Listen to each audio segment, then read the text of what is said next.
Hi అండి. నేను ఈరోజు మీకు చెరువులు పట్టడం ఎలా పడతారు, దాని నుంచి ఎక్స్పోర్ట్ ఎలా జరుగుతుంది చూపిస్తున్నాను. చాలా క్లుప్తంగా చూపిస్తున్నానులేండి, మొత్తం ప్రాసెస్ కాదు. చెరువు చేపలని మొత్తం అన్నిటిని ఒక ఒడ్డుకి తెచ్చేసి రైతులు పట్టిన తర్వాత ఇలా ఒక ప్లేస్లో వేస్తారు.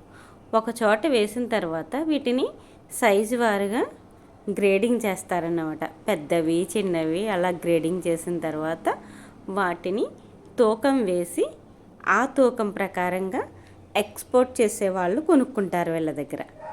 ఆ ఎక్స్పోర్ట్ చేసిన వాళ్ళు కొనుక్కున్న తర్వాత దాన్ని మనం ఫస్ట్ చూసాం కదా వెహికల్, అది కూలింగ్ పోకుండా ఉంటుందండి. లోపల అంతా ఎలా ఐస్ ఎలా పెడితే అలా ఉంటుంది. చాలా లాంగ్ ప్లేస్లకు వెళ్తాయి ఇవి. అందుకని చెప్పి ఆ కూలింగ్ బాక్స్లో స్టోరేజ్ చేసుకుని వాళ్ళు సేల్స్కి పట్టుకెళ్తారన్నమాట. మీకు ఒక విషయం చెప్పాలనిపించింది, చిన్న సరదాగా కామెడీగా ఉంటుందిలేండి, అంతే, ఇంకేం కాదు.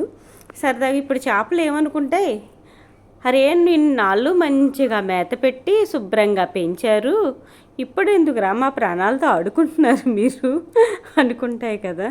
వాటిని చిన్న పిల్లని తీసుకొస్తారు, వేస్తారు, పెంచుతారు. అవి ఇంత పెద్దవి అవే వరకు దానికి అన్ని సౌకర్యాలు చేస్తారు. అవి ఏమనుకుంటే, అరే ఎంత అదృష్టవంతులు మనం, వీళ్ళ చేతిలో పడ్డాం, మంచి భలే పెంచుతున్నారు, ఆహారాన్ని ఎత్తుక్కోకుండానే మనకు తెచ్చి పెడుతున్నారు అనుకుంటాయి. అలా ఎందుకు చెప్పాను, సముద్రంలో అయితే వాటి ఆహారాన్ని అవే నెతుక్కోవాలి.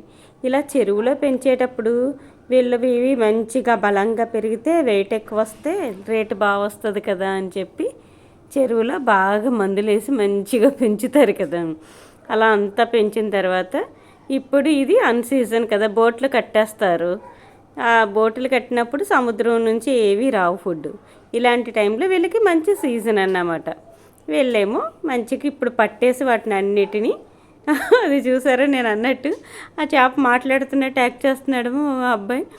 ఏంటంటే, నన్ను వదిలేయండి రా బాబు, ఎందుకు నన్ను పట్టుకున్నారు మీరు, ఇప్పటివరకు మంచిగా పెంచి పెంచి ఇప్పుడు నా ప్రాణంతో ఆడుకుంటున్నారు ఏంటి, నన్ను వదిలేయండి అని అడుగుతుంది.